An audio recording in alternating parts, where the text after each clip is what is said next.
You're listening to the Snob OS podcast, the podcast for Apple snobs.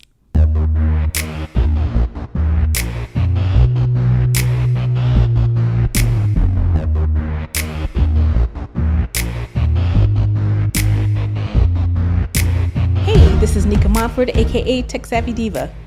Yo, this is Terrance Gaines, aka Brother Tech. And welcome to the Snob OS show, the show for Apple snobs, where we talk all things Apple and then some. Welcome back, everybody, to this week's episode. Before we jump into this week's tech news, I want to take a quick moment to thank each of you, our supporters. Thank you so much for your continued support. But what you can do to help our show more is you can listen and watch, whichever you prefer. Make sure you rate and review our show. You can do that on Apple Podcast. You can do that also on Spotify, and you can do it over on YouTube. So wherever you choose to listen and or watch, make sure you click that subscribe button, that like button, or even just drop us a little comment. We'll appreciate it all. Also, if you want some exclusive content and to get the show live, you can become a Patreon supporter for a nominal fee per month. And you can head on over to patreon.com/snoboscast to get all of those details. And with that being said, we're going to go ahead and jump into this week's show. We're going to kick it off with the lowdown, where we talk all things Apple. Well, Apple seems to be not going down without a fight. It was recently court ordered. The ruling finally came down in the big Apple versus Epic game when it comes to the App Store and the different fees and commissions that Apple charges for in-app purchases. The ruling, I think the judge's name is Yolanda. I don't want to mess up her last name, but in any event, the judge came back and said, yes, Apple, you have to allow these external links so that people can, they don't have to pay inside of the app. And so the big thing with that was Apple charges like a 27% commission fee on any external purchases. Well, they have to now not force you to make those purchases in the app. You can now do an external link to pay for those. Huge thing. I think Epic has spent, someone guessed about $100 million. I think the CEO said it's closer to $1 billion. And he was like, it's worth every cent. You didn't spend no $1 billion, but go ahead. He was it was worth it to do that. And so people are having and when I say people, I mean, competitors of Apple who are always, wanting to see Apple kind of take a L, have been, being very smug online, saying some really snarky things as they have the tendency to do. But even though that ruling has come down, Apple has filed an appeal, which they are legally, able to do. The key sticking point of that is even during the appeals process, Apple has to comply with the order. So they have to allow these external links to commence until a resolution has done. And we know that these legal battles, this whole thing with Epic has been going on for like 4 years, I think. And they're just now getting, a resolution. So they thought to it, but who knows how long this is going to go on. But Apple has complied. Finally, I think there was a little bit of, rigmarole where Apple was trying to, thwart it or try and skirt past. Or just ignore it. Right. And the judge was like, no. And I think she was a little pissed about, them trying to skirt the law. And she was like, no, you have to do this. So it is now in effect. Some companies, Spotify, Amazon, even Patreon, they've already said, here are our links. Let's go ahead and not have to pay these fees. But I have to say, I'm not surprised that this ruling came down. What I am surprised about is that there seems to be actually some sort of resolution, because again, people drag these lawsuits out as long as they can. It looks like Apple drug it out as long as they could They didn't get the result that they wanted. And so now they're going to appeal it in hopes to get the decision reversed. So this is Apple just trying to not necessarily save face, but just go down guns blazing. I don't believe that they will win the appeal simply because it's only fair for Apple to allow a app to process its own payments. It's only fair. The benefit or the leverage that Apple had was you can trust us. You can't trust these It's safe other. in here. Yeah, it's safe in here, right? You know, they built everything up to where you can subscribe, purchase or subscriptions, whatever, in the app and not in the app, on your phone. And that way you can track all of your subscriptions because as soon as you open up iCloud, you know, go to settings, open up, tap on your name, tap on subscriptions, show you all your subscriptions. It'll show you when they expire. It'll show you, how much time you got left if you didn't re-up, all those things. And they made it super easy for you to unsubscribe. Cancel. Yep.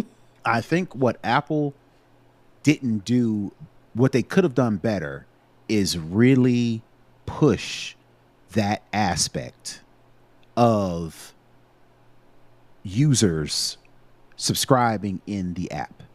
Because if you tell me, not necessarily scare me, because I think that's where Apple went wrong in them trying to keep people from not subscribing using a third party external link. They would put up all these little warnings. Now, hey, let me let you know. Hey, let me let you know. Now, if you go out here and do this, you won't be able to. We ain't responsible. Don't hold our feet to the fire. The boogeyman might get you. Right. Which is, I get it. But I think Apple should have, instead of scaring people, scaring end users, I think what Apple should have did was focused on the benefits for doing it, subscribing in the App Store, in iCloud for these different apps, to where me as the end user, I'm like, yeah, I do want to manage my subscriptions better. And I do want to know, have one place to see all of my subscriptions and be able to re-up or cancel with a click of a button and see everything, right? That seems like a benefit to me. I'll just continue to do that, even though Netflix and Patreon and all these other Epic and all these other was like, please, Apple is charging us this extra money and we don't know if we're going to be able to provide the same. I'm like, yeah, that's fine. Yeah. But my money though, it's tough out here for all of us, champ. Just because the tariffs, right? Just because Apple is dinging you, I'm still going to do what's best for me. And what's best for me is to be able to do it in the app. I think Apple would have not really cared about this ruling if they had already had the trust from the end users. But what Apple tried to do was they tried to scare end users. They tried to fight with all these app developers. They tried to scare them or penalize them by charging all these exorbitant fees. I guess it worked until it didn't. I think Apple should have hedged its bets and said, hey, end users, all these things, yes, you can subscribe to Netflix by clicking on a link or signing up on Netflix website. You can do that on all these apps. Do you want to do that and not know how much you're paying in subscriptions and not know how, and have to jump through 5 and 6 and 7 and 8 steps just to unsubscribe? You can do that if you want to, or you can come do it in the app and you ain't got to worry about it. I think most people would have been like, yeah, I'm gonna do that. But since Apple is trying to be, I don't want to say being, they came off as a bully in this, and they got burned for it.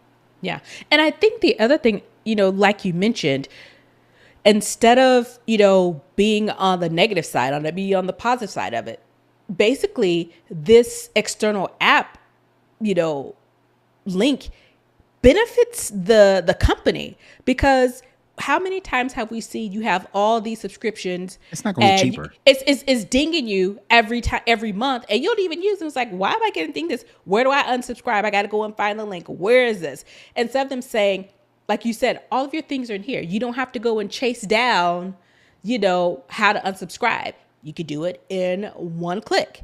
And, I agree with everything you said. It just, again, I think it was one of those things where too many people, too many companies, too many big companies were saying, they're being mean to us. They're being mean to us. They're charging us too much. And then instead of them saying, we're charging a fee because we're providing a service. And the not service only that is, it makes it easy for the customer to manage their accounts. And not only that, these big companies had people out on the outside looking in, thinking that every single app gets charged 27%. That is not the case. No. The only people that's getting charged are these huge apps that are making millions upon hundreds of millions of dollars. It makes perfect sense. And it's only once you hit one, you only are charged a certain amount over. Right. Yeah. Right. So it makes perfect sense for Apple to want a piece of that, because one of the main drivers is the device. People like the iPhone, and they like the Apple ecosystem, and they want to stay in that. It's just, I think Apple didn't do a good job of promoting that part, but instead tried to, be heavy-handed. And they got burned. So now Apple's got to go back to the drawing with this appeal. Like I said, I think pretty sure they're not going to win the appeal. They're going to have to go back to the drawing board and finally say, hey, this is why you should do it inside the App Store versus going to the external links, yada, yada, yada. Here's the, frequently asked question, not frequently asked questions. What is one of those, I guess, call it frequently asked questions. Will I get charged more if I do it inside the App Store? How easy is it to unsubscribe if I subscribe in the App Store? I keep saying in the App Store, but you know what I mean, right? Yeah. What are the potential pitfalls if I subscribe using the website, right? You can say that without all of the scare tactics as Apple was trying to do to stop people from actually subscribing. Talk about the benefits. And I said that before, but I think they'll do better if they just focused on that. Yep. All right. Next thing, we talked a little bit about this on a different aspect last week when we talked about Gemini being a part of Apple Intelligence. Well, it's not just Apple is not just extending this type of partnership to for Apple Intelligence and Gemini. They've also very recently added more search providers to your Safari browser on your iPhone, your iPad, and your Mac. For those of you, some people still use Chrome. I know we have to use Chrome for certain things for this show, but I primarily use Safari on my personal device. Depending on what it is, I'll pop over to Google Chrome. But Apple announced the Eddie Q, the SVP over at Apple. He made this disclosure that's being reported by Bloomberg that Apple is going to add more AI search providers. I believe they are going to add Perplexity and what's the other one? There's one more, I think, Anthropic. So again, Google and Apple have a relationship that Safari is the default search provider on Google is Safari. the default. Google, what did I say? Yeah, you said Apple. Oh, Google, yes. Yeah. Google is, Apple gets a cut of that ad revenue, but to apparently the tune of $20 billion. 20 with a B.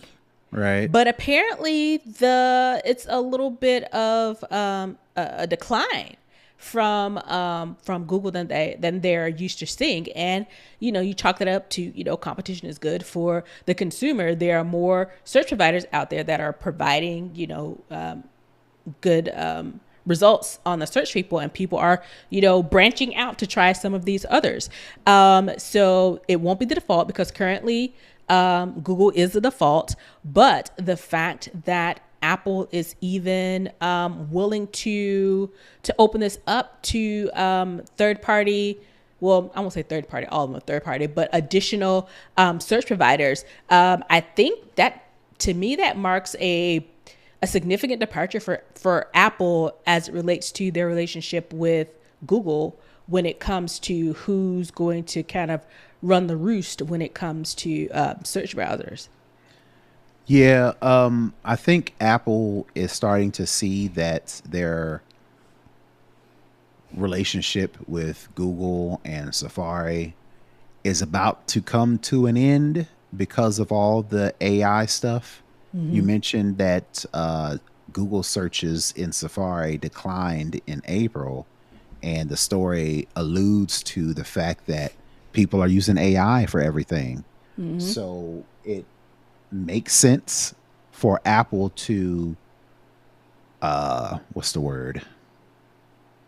entice third party or external entertain is a better word, external third party AI and or search browsers, because everybody's starting to move towards AI. So it's almost like, all right, well, yeah, we can continue this relationship with Google, but also in addition to, making sure we partner with the future. Right.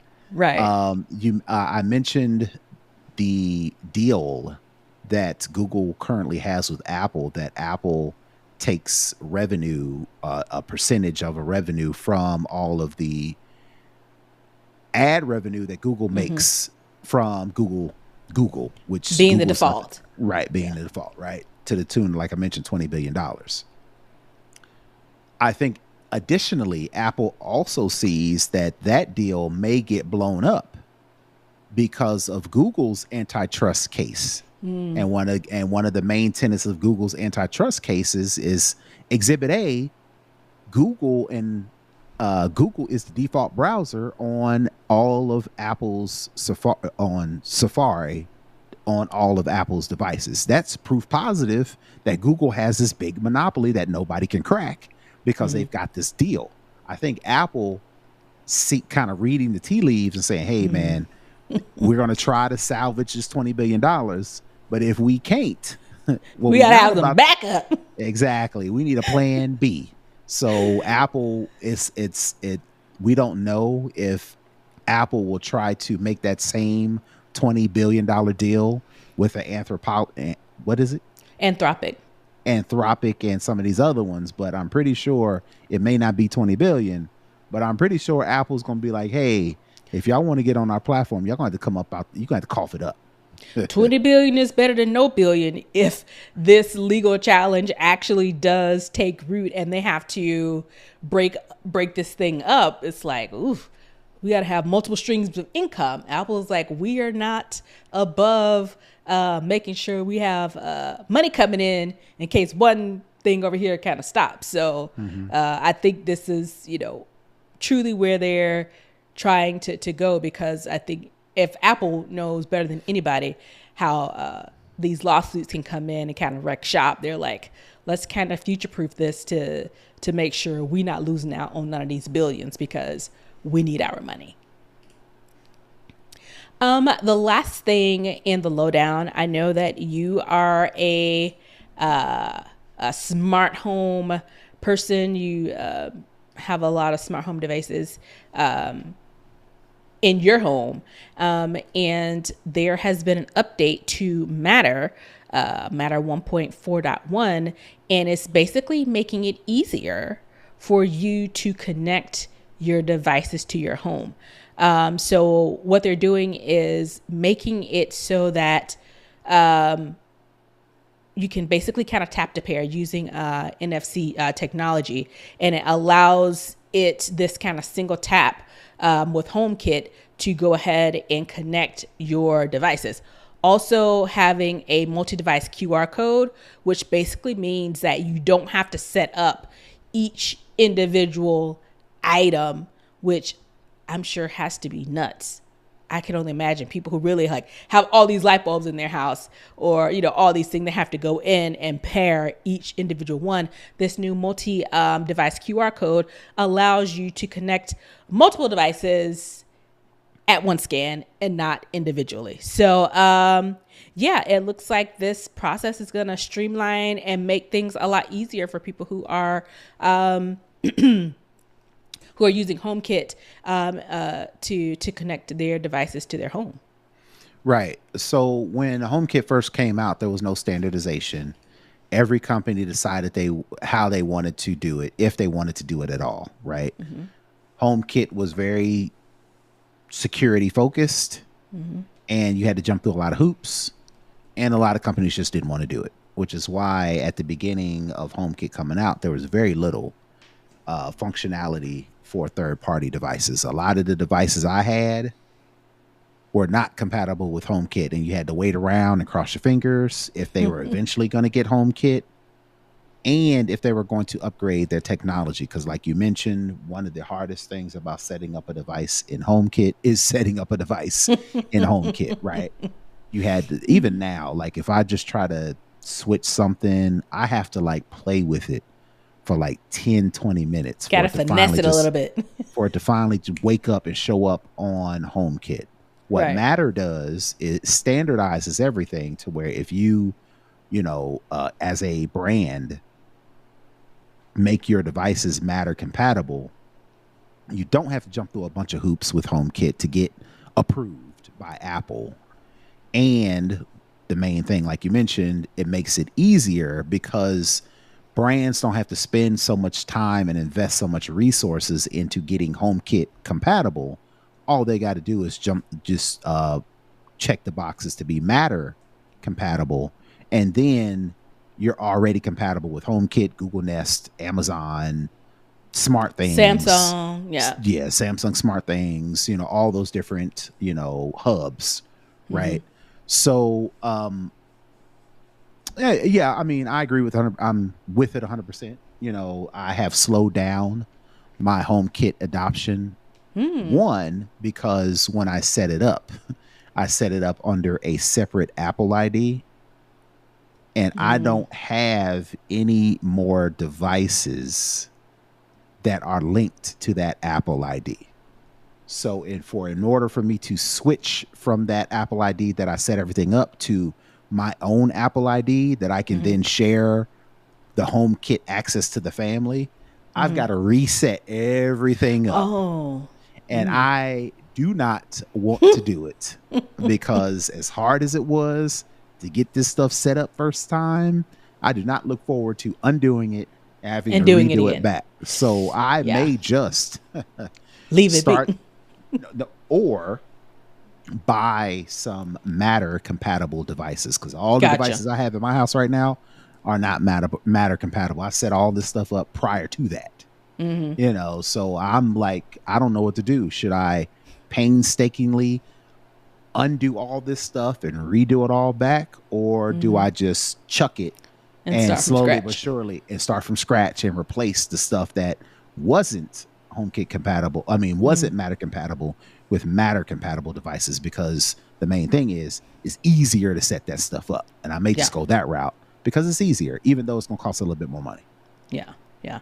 But I think one of the biggest things is all of these different companies said, yes, let's do this standardized version that we all can, contribute our thoughts to on infrastructure and setup, but also make it easier when we create, new products, that, we have this one standardized thing that we all follow, and, everyone plays nice together. So I'm glad to see that they are making these strides and making it a little bit easier for people, because I have like my, what do you call it? My AirPod minis are in home, whatever.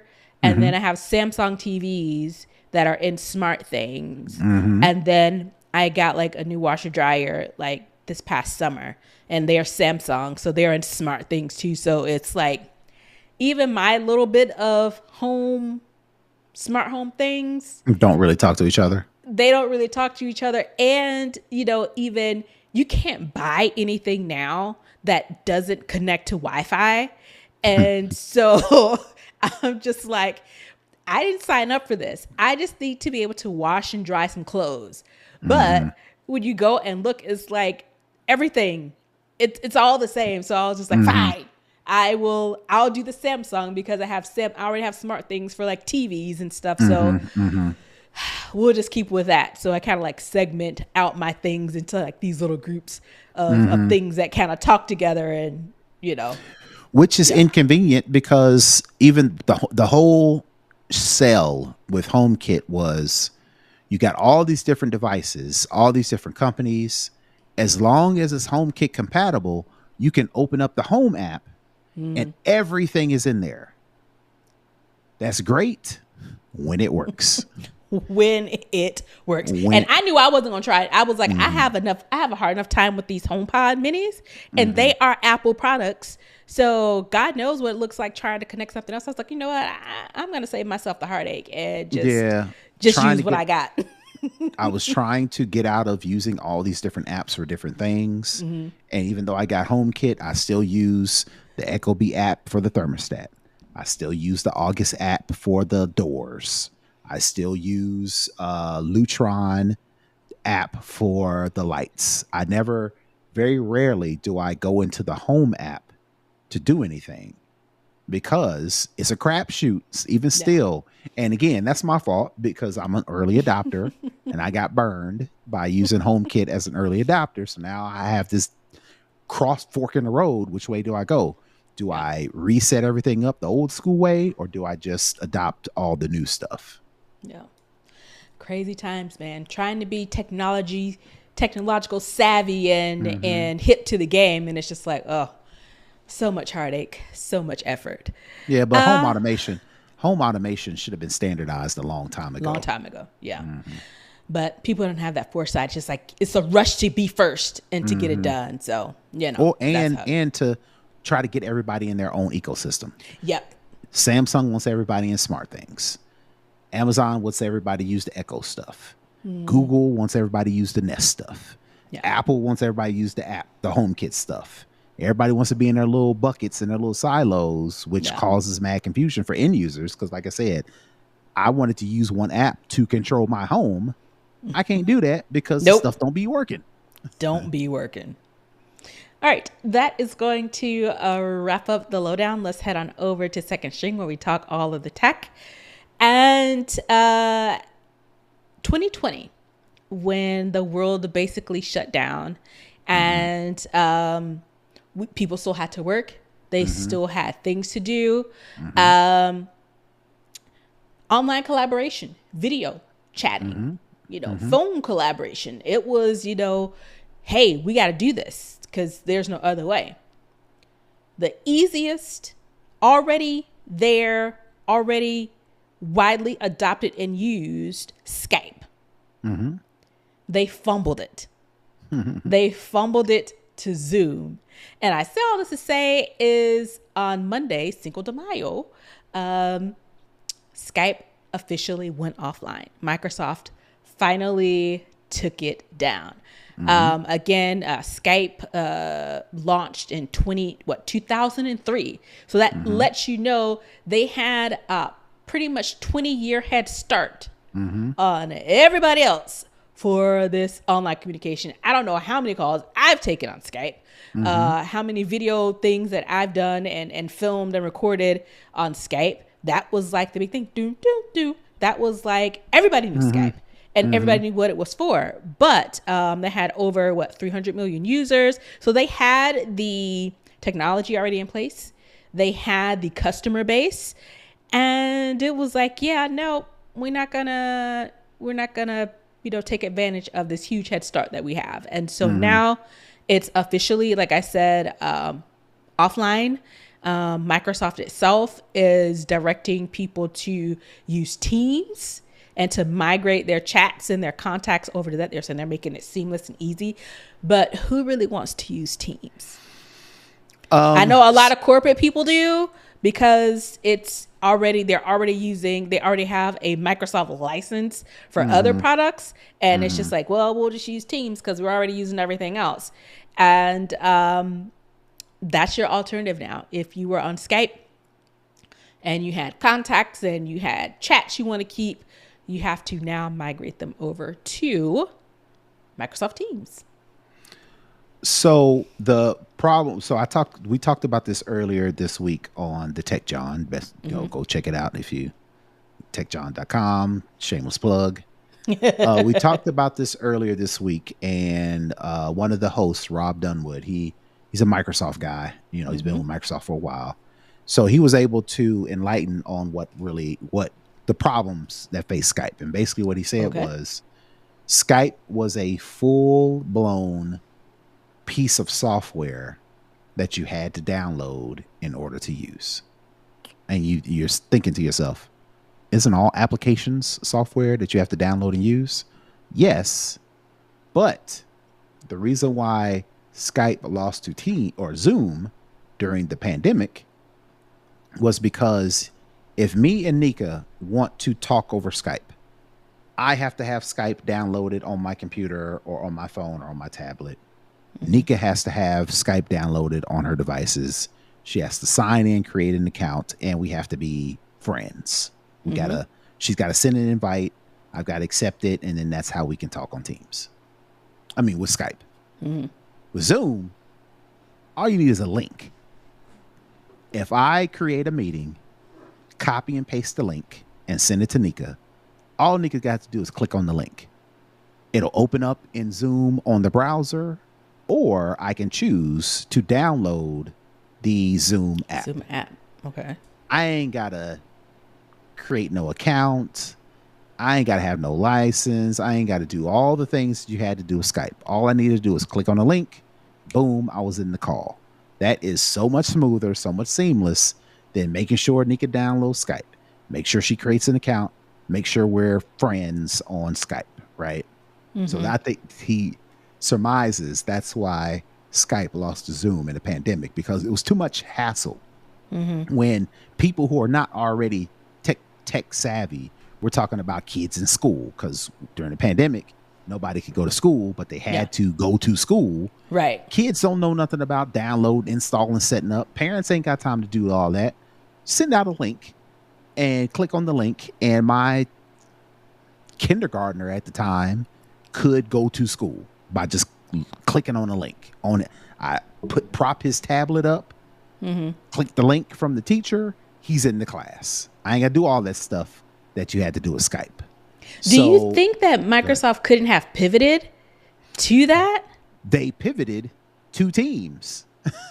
The problem with before Teams, Teams was out during the pandemic and people was using Teams. The problem with Teams is people look at it as, I have to have the Microsoft license in order to utilize Teams. That's not the case. Right. But Microsoft didn't do a good job of saying, hey, here's how you use Teams in the pandemic. You can click a link on Teams and join a link through a browser, just like Zoom. Teams has all the same type of features. It's got a heavy client as well, but it's also got the soft client in the browser, right? Microsoft didn't do good job. They kept trying to sell people Microsoft 365 that they couldn't get past it. Do you want to buy? Do you want to buy a free trial? It's like, no, I don't want any of this. And people got in their mind, even if they didn't have to do all that, people got in their minds, oh, this is a Teams meeting. Do I have a Teams account? Do I have to download Teams? Do I have to sign up? Whatever. No, just click the link. Microsoft didn't do a good job of telling people how to do it. So as a result, Zoom swooped in on their cape and said, look how easy it is to use Zoom. And everybody was like, it is kind of easy. Yeah. Everybody uses Zoom now.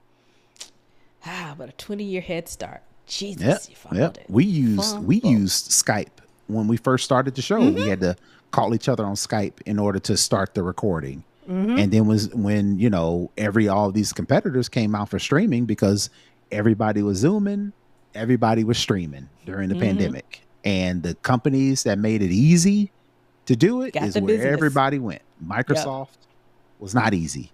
Skype rather, was not very easy. So that's why it fell to some of these other players. When you don't adapt, you die. Ask BlackBerry how that feels. Right. Some people have to learn the hard way, which is sad. All right, let's head on over into For the Culture, where we talk about what's going on around the culture. There's so much stuff going on this week that was just like so like heavy. It looks like Paul Pierce is trying to pick up the ball from where Shannon Sharp left off. I think today the police officers, the black police officers who killed Tyree Nichol, they all got off. It was like an all white jury or something. Like, it's just like you got, that orange guy out there, being an idiot with Canada, and Canada is like, what? So I want to talk about something fun, something a little bit happier. And I wanted to talk about OutKast being inducted into the Rock and Roll Hall of Fame. They are first ballot nominees, and I think later this year in the fall, actually November 8th, at the Peacock Theater in Los Angeles, they will be awarded. Typically, if you've watched any of the Rock and Roll Hall of Fame induction ceremonies, there's just like a video presentation. There's usually somebody that pays tribute to you by performing your music, or I know some people have performed themselves, and it's like kind of one of the big things in music to say, yes, you've made it, because I think one thing you have to wait 20 years or something before you can be nominated. There are there's a handful of people that get nominated, and not everybody makes it in. And this duo from Decatur, Georgia, are first ballot winners in this Hall of Fame, and they get to, be lifted up and honored for their contribution to music. I say music because they weren't just pioneers in hip hop and Southern hip hop. They were pioneers in music altogether. So definitely shout out to the home team on that. Yep. OutKast fan. I think I first heard OutKast. No, I was in high school when Southern Playlist and Cadillac Music came out. But once I moved down south for college and met a lot of people from Atlanta. Yeah, and then that's when AT Aliens came out. Their second one was 96, I want to say. I'm going to have to look that up because I don't want to be lying. But anyway, I was in college. Mid to late 90s. And, it was just infectious because 96, August 27th, 1996. That was my first freshman year. And let me see, 97. I graduated. Yes, I'm right. That's my first semester in college. So, moving down south for college and running into a lot of Atlanta folks, just OutKast was that's what everybody played on campus was OutKast. So that's my first introduction to them. And for the fact that they were not as well received at the time, simply because everything was East Coast, East Coast. And then everything was West Coast, West Coast, West Coast. And it was East versus West. There was a lot of down south music, but nobody really elevated until OutKast came out. And their music was so different, but it was so specific to the area. So Atlanta. Right. But at the same time, relatable. And they wasn't rapping about what everybody else is rapping about. It wasn't gangster rap, quote unquote. Right. Or it wasn't. It was either everything was either gangster rap or it was look how rich I am, look how broke you are. Right. Yeah. That's still kind of look at how many girls I got. Yeah. Yeah. And OutKast, that wasn't their main subjects. Yeah. That's probably why I like them, and I'm pretty sure that's why a lot of people like them too. And then as they progressed and got more clout and more influence, you could tell they were experimenting. Yeah. When other artist groups stuck to the script, right? OutKast stale. Right. They really, experimented with things. And I think that's why a lot of people, enjoy their music and why they're able to cross over, because they were not necessarily trying to cross over, but their music is so unique. Yeah. Everybody wanted to experience it. Yeah. Everybody, not just us. Everybody. Yeah. Everybody. And shameless plug, if you were a Snobbish Patreon member, you can go to patreon.com/snobwestcast. We talked about the Met Gala, and who was at the Met Gala other than Andre 3000 himself with a piano strapped to his back. And people thought it was weird, but turns out he dropped a piano album like that next day, which was the reason why he had the piano strapped to his back. It was kind of some self-promotion for, I think it's a 7-track album that he dropped, piano album. So, yeah. And black people's like, oh, that's good, but we still ain't gonna let you slide for having that piano on your back, bro. Kudos to you, but still though, you about to get this, you about to catch these L's real quick. But yeah, I just think it's really great. I'm so glad that they continue to get the recognition, because they has such a unique sound. I think it was a Source Awards. I think that was 1996, 1997 when Dre, dropped the famous line, "South got something to say." And did they ever? And it's just one of those things where it's to see them have this kind of longevity and their music is still fresh and good. And even if you go back to the old stuff, it's timeless. It still fits. It still hits today. So congrats to the Hometown Kings. I would be remiss if I didn't say that Salt and Pepper are also being inducted at the same ceremony. So two hip hop iconic groups going into the Hall of Fame at the same time. Yep. All right, that is going to wrap up for the culture. Let's head on over to the hookup for our tech tip of the week. Yeah, so this is a pretty simple one. Don't need a whole lot of explanation. I would encourage anybody with a Mac to upload or update to macOS Sequoia, because of the main feature that I use all the time, and I'm even using it even more now, which is why I'm doing it for the hookup, is iPhone screen mirroring. Basically what that is if your phone is locked and it's of course on the same Apple ID account and it's updated to the latest iOS, same thing with your Mac. If you update to the latest macOS Sequoia, you can, as long as your phone is locked and as long as it's connected to the same network, you can actually put, air quotes, your phone screen on your Mac and actually use your phone while you're on your Mac. And you're asking, why would I want to do that when I've got my Mac?